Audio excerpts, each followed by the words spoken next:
All right, so we've been looking at the question of, does baptism wash away adultery? And as I mentioned at the beginning, we're going to take a slow approach to this. And so over the last couple of weeks, we were looking at the need for us to understand what baptism is and what it is not.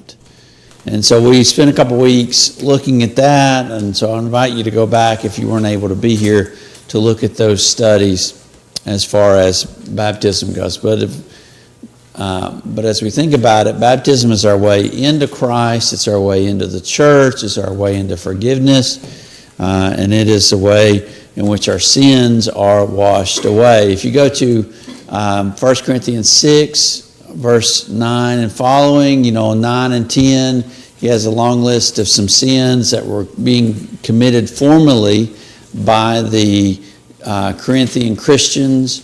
But what does he say in verse 11? 1 Corinthians 6, 11, he says, but which were some of you, but you've been what?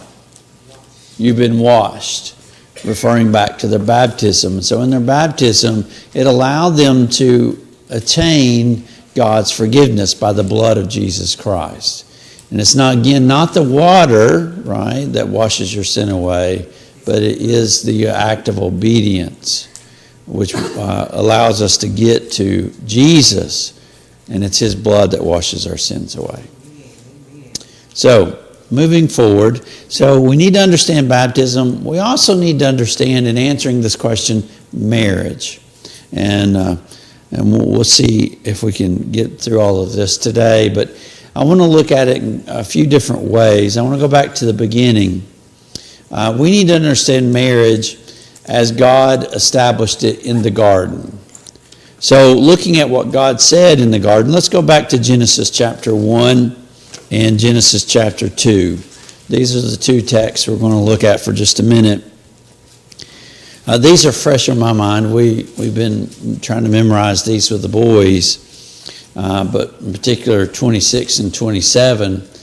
But as you may remember, this is God reaching the pinnacle of creation where he's actually going to create mankind. And so if you go back to verse 26, the text says, then God said, let us make man in our image, after our likeness, and let them have dominion over the fish of the sea, and over the birds of the air, and over the livestock, over all the earth, and over every creeping thing that creeps on the earth. So God created man in his own image. In the image of God he created him. Male and female he created them. And God blessed them, and God said to them, be fruitful, multiply, fill the earth, and subdue it, and have dominion over the fish of the sea, and over the birds of the air, or the heavens, and over every living thing that moves on the earth. And so God gets to the point he's ready to create man, and in chapter 1, 26 and 27, you have a kind of an abbreviated summary of what he'll get into detail in chapter 2. And it's in chapter 2, as he revisits man's creation in particular, that God gives us a little extra detail, doesn't he? If you go just one chapter over, you may remember the first part of Genesis chapter 2 gives us a little bit of a description of the world in which man has been placed into.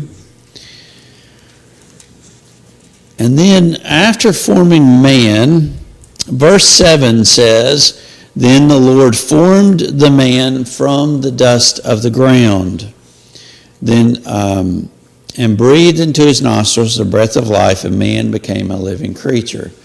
And so for a short period of time, you have Adam created, and he hasn't gotten to the part where he creates Eve. And as you continue reading, what's kind of the point? As God is showing man all that's around him, he ends up bringing the animals to him, and Adam names all the animals.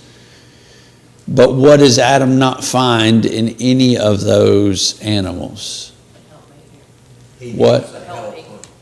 Yeah. He needs a helper. There's no fit companion for him. None of those animals can feel that need for him. God created us as social beings. We're not, ideally not intended to be alone, but there's that desire in us for companionship. And so as you get down to verse 15, let's see, he puts him in the garden, he begins to work. Verse 18, God says it's not good that man should be alone. I will what? Make a helper fit for him. What's that idea of fit mean to you? Complete him. To complete him? That's what came to mind. Okay. You may want to add that. What you get any other translations there? Helper. The English Standard has fit. Any other different translations of that phrase? That's verse number 19. 18. I'm sorry, 18. You're right. Fit me for him? No, it says a helper fit for him. Comparable in the New King James. Comparable in the New King James. Anybody have a different word? Comparable too. So when you think about those ideas, fit, comparable, well, what do you think he's trying to get across to us? We need each other. We need each other. Similar, right? There's a comparable, right? That idea of comparable. I think of the idea, this is my mind. I always fit, what comes to my mind is you think of a jigsaw puzzle, right? And the pieces, what? Fit together. If you get the wrong two pieces trying to fit them together, is it going to work? No, but when you find the one that matches, right, there is that perfect fit. Yes, ma'am. Like a fit for a common goal. Like, I mean, that's what I think he means by similar or comparable to, you're both trying to reach a common goal. Okay. And also, I don't want to take this illusion too far, but in a jigsaw puzzle, does all the pieces look identical? No, they're different, right? But yet seemingly they fit together because they're just cut perfectly. Men and women, are they exactly the same? No, they're not. But they fit together. They are comparable. They match together. They work together as God intended. And so he says, I'm going to make a fit companion for you. Verse 19, now out of the ground the Lord formed every beast of the field, every bird of the air, and brought them to man to see what he would call them. And whatever the man called every living creature, that was its name. The man gave names to all the livestock and to the birds of the air and to the birds of the heavens, I keep saying air, and to every beast of the field. But for Adam there was not a helper fit for him. So the Lord caused a deep sleep to fall upon man, and while he slept, took one of his ribs and closed up its place with flesh, and the rib that the Lord had taken from man, he made into a woman and brought her to man. Now, before we get into the next part of that, I think it's interesting that God brings all the animals to man. I can't get wholly in God's mind, but what might be a reason God wants Adam to go through meeting all of these animals? To make sure he understands that what's the perfect complement to him. Okay, I think that's good. And it's interesting, at this point, Adam has no experience with any other human being. It's just him. So he has no background of experience of what it means to be in a companionship with another human being. He is it.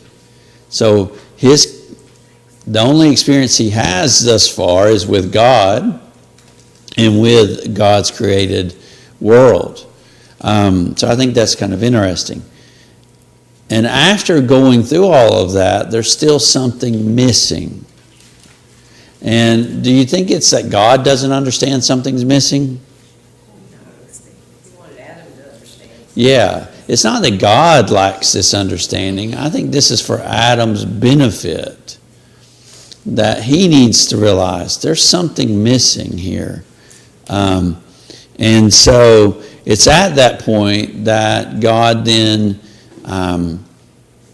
puts him in anesthesia. God has his own form of anesthesia. He puts him under, and while he sleeps, he takes that rib. This is also another thing that's fascinating to me. God doesn't say, okay, Adam, here we go. You go over there and watch, and I'm going to take some more clay, and I'm going to form another being here, and I'm going to breathe into them. He could have done that, right? But why does he take the rib and not just the dirt, the clay?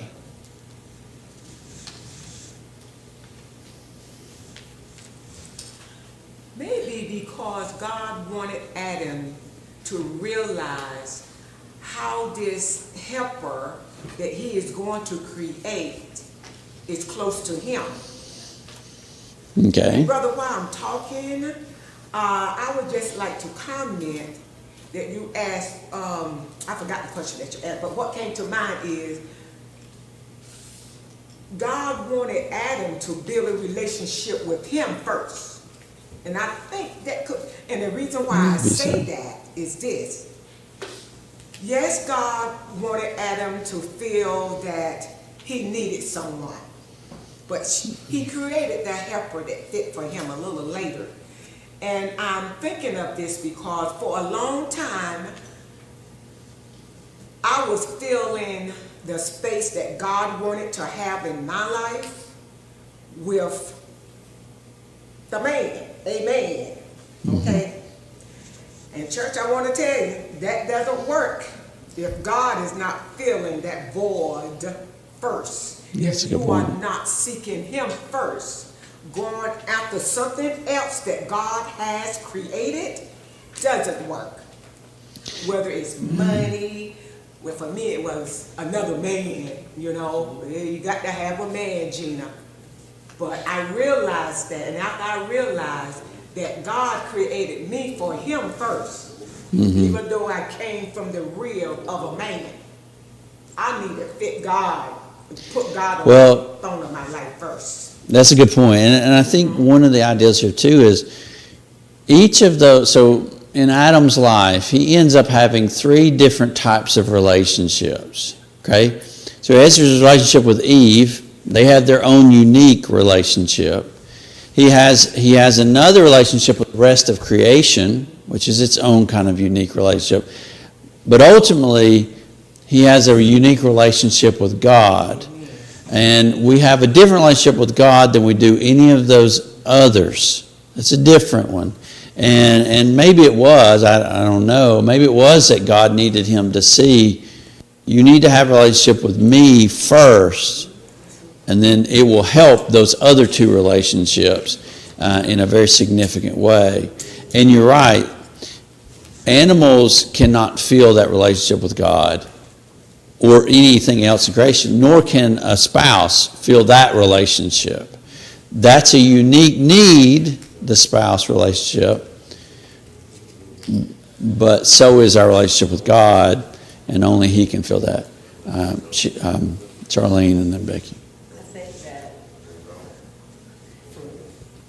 when you ask the question, why do we think he took instead of the dirt, it's because man innately has self-preservation. That's a part of us, to protect ourselves. And when we take something that's from us and make something else from us, there's an automatic attachment, like a mother to a child. there is an automatic attachment, because he says bone on my bone. Yeah, so he goes right into that. That's a part of him that he's gonna automatically feel attached to. Mhm. That's what my thought process. And that's different than anything else in creation, right? She stands out very unique to him than anything else in his life in created world. And so, yeah. So, good response, Becky. I guess I was just saying, not every union between every man and woman has ever been because of the choice, has not been what God meant. But when God means the helpmeet for Adam, if God's ultimately desire for man is to have a relationship with him, which I believe it is, then that's what he meant by helpmeet. Because he doesn't care that the woman can help him go pick berries, or he doesn't care that the woman can fulfill some desires that he may have. He cares that the woman can help him and that he can help her have a better relationship with him. Ultimately, that's what you hope. And of course, like you say, That's what God meant, I think. most marriages unfortunately aren't reaching that, but that would be the idea, right? Is that you're both striving toward God. But again, that relationship with God is unique, because you see it. I mean, in marriages where one spouse is a Christian, the other isn't. All right, that spouse that's a Christian is still striving for that direction. But when you have two who work together for that common goal, they can be much more fruitful for God. Yes? I was just going to say, sometimes, I know I forget sometimes that when God was bringing these animals to Adam to name, there were two of them, of each kind. And after a while, he had to think, start looking around, so, okay, where's my other? Yeah. And, I'm just a third wheel here. So I think, that had to occur to him. Yeah. And so God, of course, knew what was going on, and, kind of, hey, don't worry, I'm just hiding it from you or something. But, Yeah, I don't know if you've ever hung out with friends, married friends, and you're single, right? How fun is that? Let's all go out to eat dinner or go to a movie together. It's just, you feel a little bit awkward. Why? Well, it's kind of natural, right? They have their own unique relationship. You're not a part of that. And so you want to go out and form your own unique relationship. Then the four of you can get together, and maybe it's a little different. But yeah, absolutely. So Miss Arlene kind of already alluded to this, but let's go back to our reading, and we'll see man's response to what God has done. So verse 21, he takes the rib, he forms Eve. Verse 22, the rib that the Lord had taken from man, he made into a woman and brought her to the man. Now notice his response. He didn't have this with any other created being that God brought to him, but when he sees her, what's his response? This at last is bone of my bones and flesh of my flesh. She shall be called woman because she is taken out of man. Now, we got into a little bit of a discussion about this in our Thursday class. I'll just allude to what we were talking about. But so there's really two elements to our being under consideration. The woman, as far as her spirit goes, is a unique being. All right, she has her own unique soul. She ultimately has her own unique destiny as regards to God, as far as eternity goes. But then there is that fleshly part that has a deep connection to one another. And so while we live in this world, we walk side by side in this unique fleshly way. Now, as Jesus will let us know, in heaven, things won't be exactly the same. Because in heaven, what? We'll be like the angels in what way? They're not given in marriage. Yeah, so we But while on this earth, we form these unique bonds with one another. Paul says that you become what? One flesh with one another. So, thinking about this, there are 4 words that I want to share with you. 4 words from the text here. Number 1 is the word unique. The relationship, again, between man and woman is a unique one. Unlike any of the other created beings God had made, man and woman have a unique, special relationship. That's important. Put that away for later on.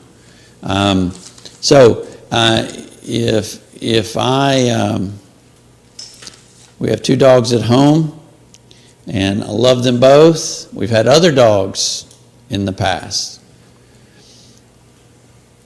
You maybe have had lots of pets in your life. Can we trade out pets and everything's okay? Maybe not emotionally. I'm not trying to get into your emotional feels, right? But, pets come and go, things come and go, but with a man and a wife, we can't just trade out. Right?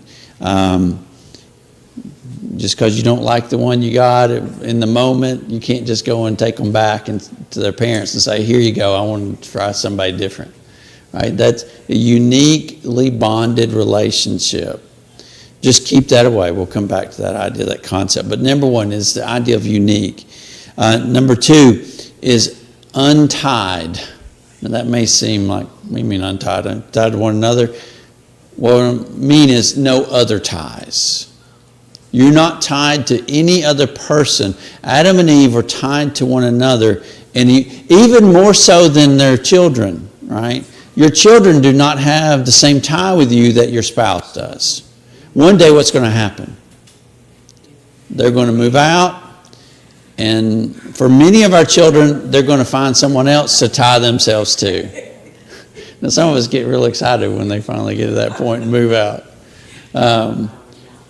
But they're going to go form a bond with somebody else, and it's going to be unique in its own way and different than the one we have, and that may be hard for some of us to take. But that's the natural order of things. They're untied to everything else. Their number 1 bond is to one another. Number 3, they're united. Okay, untied, but united to one another. And what is really special about Adam and Eve and their relationship with one another is that they're bonded by God. You've probably heard this, but in any marriage, it's a triangle of relationship.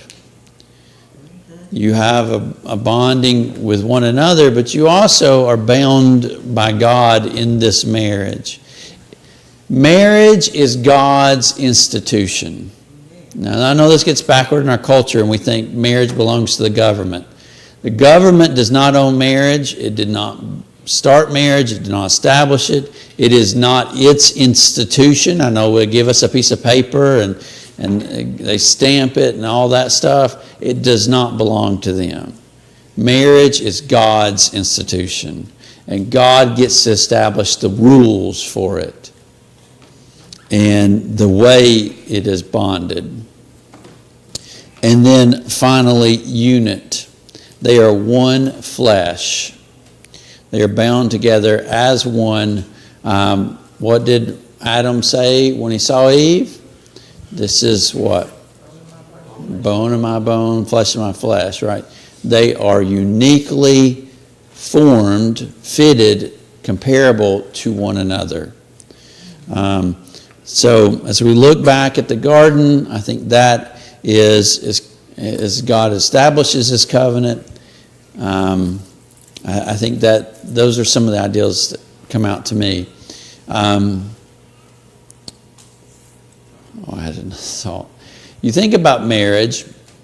Marriage is the first human interaction that God sanctions. Marriage, the marriage covenant, is God's second covenant with man. His first covenant, of course, being his law with man. He instructs man on what he expects. And then secondly, it is marriage. I think it's fascinating that marriage is the instrument with which Paul compares Jesus' relationship to us. Jesus' relationship in the church is comparable to marriage. Ephesians chapter 5, go back and read that. That text is not about marriage, it's about the church. And he's using marriage to talk about the relationship the church has to Jesus. It's very instructive in marriage, don't get me wrong, but that's not, marriage was the understood fact. It was being used as a way to describe the church's relationship to Jesus. And so those four ideas, four words stand out in that text. So, any other thing with God in the garden?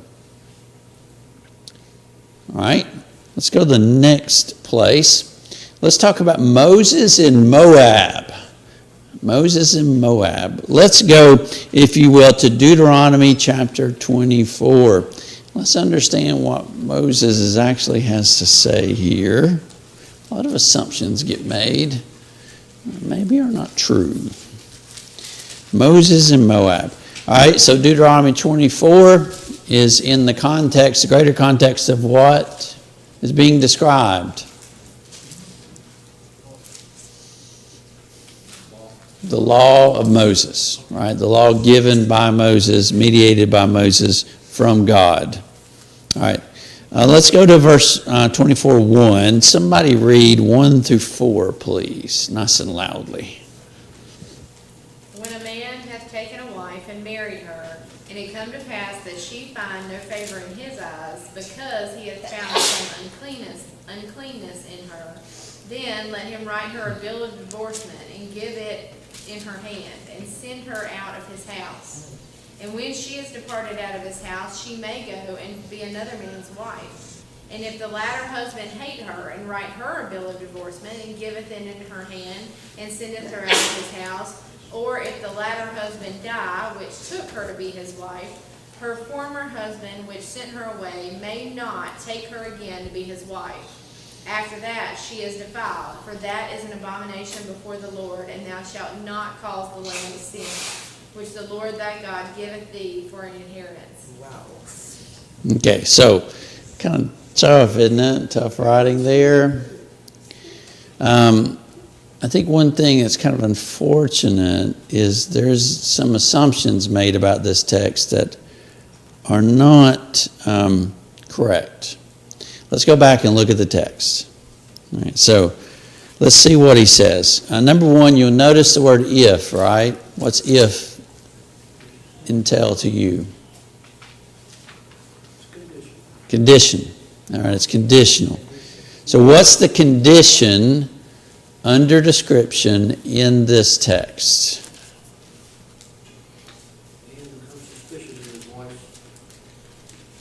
Okay. I think it's a little more than that. He's not just suspicious. Notice what he says, and has found. Some indecency. What's he describing? What has he found? He's found a sin in her. He's found a sin. Now, he says that later on in the text. If you go down to verse 4, he says what?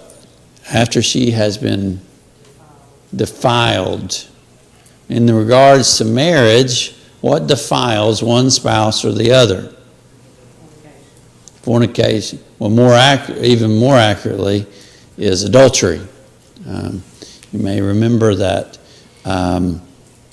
fornication describes a broad spectrum of sin, whereas adultery is a specific type of sexual sin. Adultery, so all adultery is fornication, but not all fornication is adultery. So those are not synonymous. Fornication is the much broader group of sin. Adultery is directed at marital sin. What has happened to her? Why is he allowed to give her a writ of divorce? Because she has committed adultery. That's why he's allowed to put her away. Unfortunately, later on in Matthew 19, the scribes get this mixed up. They actually say it wrong. Jesus in the moment doesn't correct them. They should have known. But notice it's conditional. He can put her away if what? If he has found indecency or sin in her. So, number one, the assumption of what Moses taught is wrong. Yes, ma'am. In the King James Version, it says uncleanness, and then the Strong says nakedness, nudity, or shame, and crime, indecency, or improper behavior. So, do you have another word that actually says fornication or adultery? Well, when There's you're... a big jump between being naked and being fornicated. Right? No, I don't think it is, because he says indecency. Later on, he says sin, right? He calls it sin in verse 4. He should not take her back. She has been defiled, right? For that is an abomination. And you shall not what? Bring sin upon the land that the Lord your God has given you for an inheritance.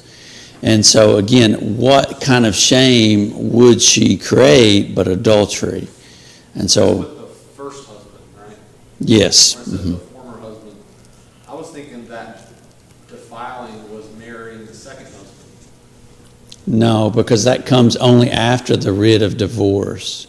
But it's talking about taking her back To the first husband. He can't take her back. Yeah, he can't take her back because she defiled, committed adultery against him. With the second husband. No, I don't think so. I think because it says he gives her a right of certificate and puts it in her hand and sends her out of the house, and she departs. And if she goes, notice that she goes and becomes another man's wife. So to me, that is a act after. So then that's what defiled her. No, I think the defilement occurred, then she's given a writ of divorce and sent away. That the defilement comes in verse 1, the second husband doesn't come until later, after the writ of divorce. That's a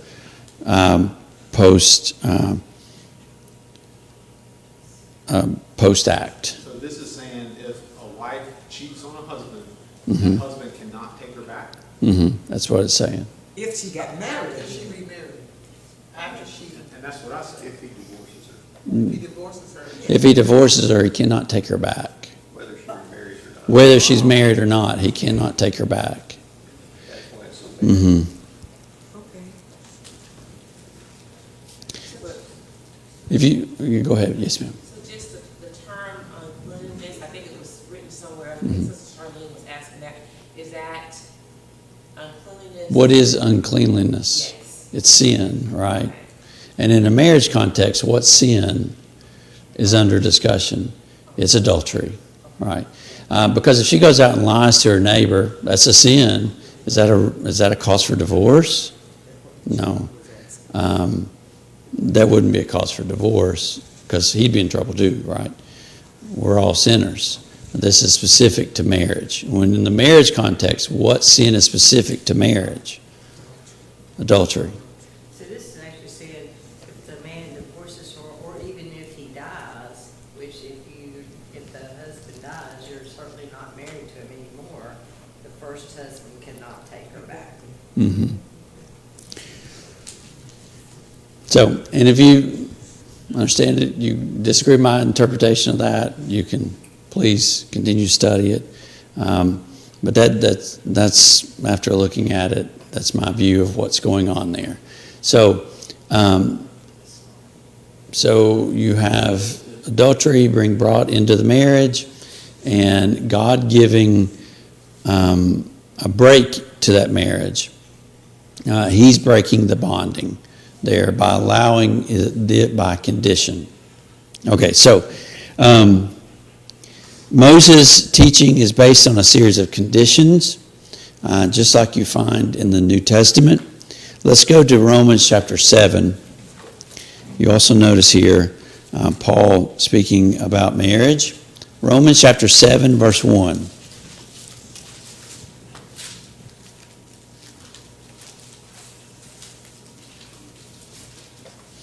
Let's read verses 1 through 3. Or do you not know, brothers, for I am speaking to those who know the law. Notice what he's talking about. Those who know the law. That the law is binding on a person only as long as he lives. For a married woman is bound by the law of her husband while he lives, but if her husband dies, she is released from the law of marriage. Accordingly, she will be called an adulteress if she lives with another man while her husband is alive. But if her husband dies, he is free from that law, and if she marries another man, she is not an adulteress. And so death was a condition that would free one to freely marry someone else. Again, but it's one of the big ideas here is that Moses is not commanding divorce.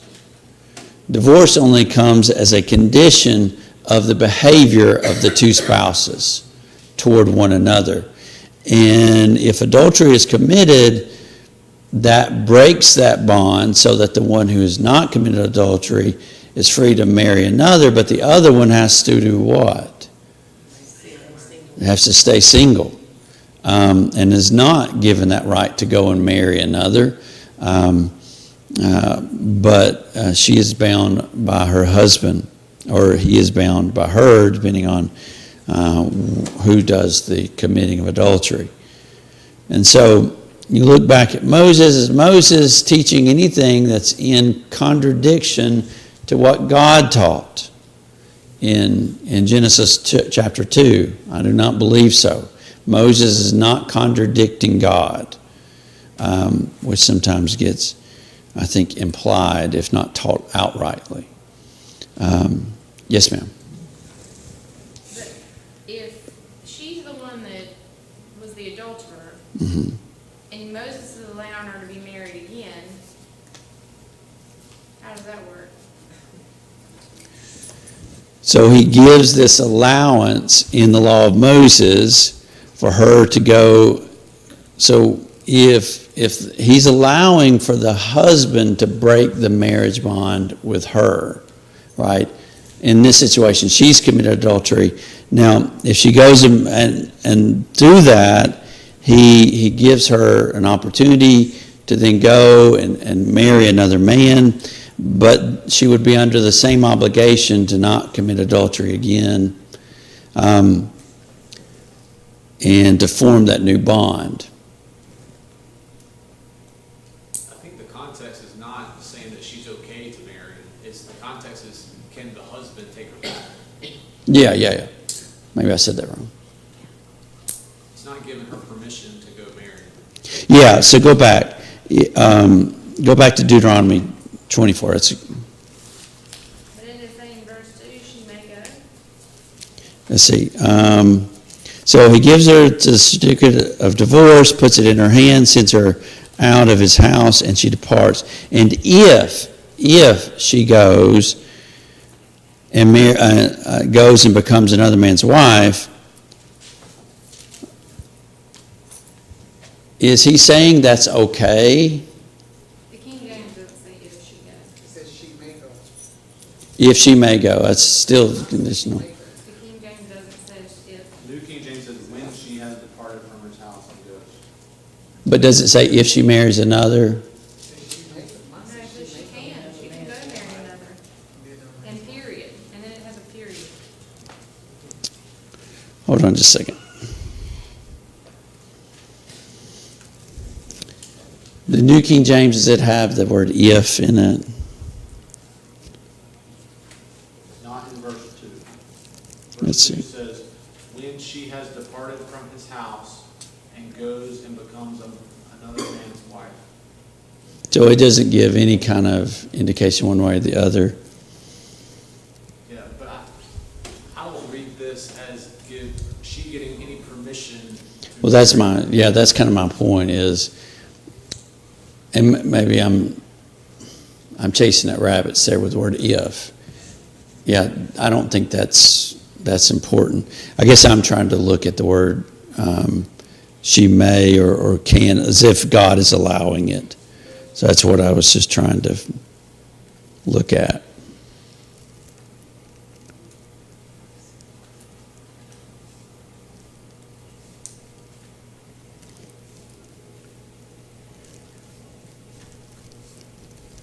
Give me just 1 second, sorry. And so this is the New King James Version. It says, when she departed from his house and goes and marries another. All right, again, that's not allowing permission. That's New King James. The King James here, or this is the American Standard.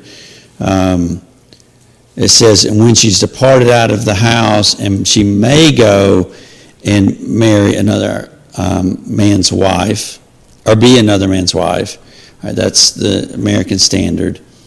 And then I know I've got a King James, I thought. Oh, there it is, King James. And the King James would say, and if the latter, back up. Verse 2. And when she is departed out of the house, she may go and be another man's wife. I think the may go she may go and do that. But I don't think God is saying, you may go do that. You say that differently. I don't think God is giving her permission. That's a good point by Vance. He's not saying you can go and marry another. That's okay. That's just what she may do as an adulteress. In other words, he's not giving her permission to go and do that. And so, and also looking at the first husband who was married to her, why is he not taking her back? Why can he not take her back? Well, he's went and been bonded with somebody else, so he can't go then and just put her away and take back the first wife. Where does it say that? Mm-hmm. Where does it say he got married to somebody else? He got married, It didn't talk about him, she gets divorced again, and he can't go back and remarry her. And in verse 4, it says may not be again his wife, and now we're saying that means he's given permission or not given permission. The NET, which I'm not my favorite Mm-hmm.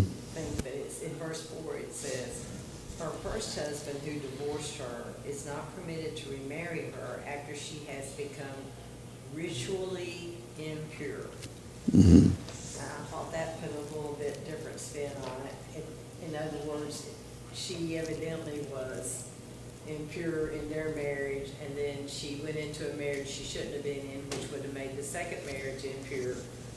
Ritual means more than once, you know what I'm saying? Mm-hmm. I didn't see that in the other versions, but I don't know.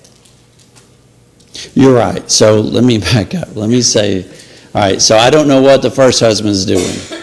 He cannot then go into, he's basically saying because she's been defiled, because she has broken that bond with adultery, he cannot then go and take her back, whether he's been married or not. So I'm sorry I said that.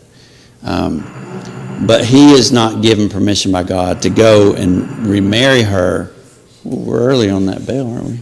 Oh, no, we're not. We're way late. Sorry, I got into that. But anyway, let me step back. The big point here is what Moses is saying is not in defiance of what's in Genesis chapter 2, where God binds a husband and wife together. Only God can break that marriage. God has said the only thing that can break that marriage is adultery. What Moses is saying is that when that marriage has been broken, he cannot just go and take her back when she's committed adultery from him. He's not allowed to take her back later on, even if that former or that latter husband were to divorce her as well, he can't do that. But it doesn't change what's in Genesis chapter 2. It does not change what is in Matthew 19, which I believe is part of the misunderstanding of the Pharisees in Matthew 19. We'll talk about that next week. And then later by what Paul writes.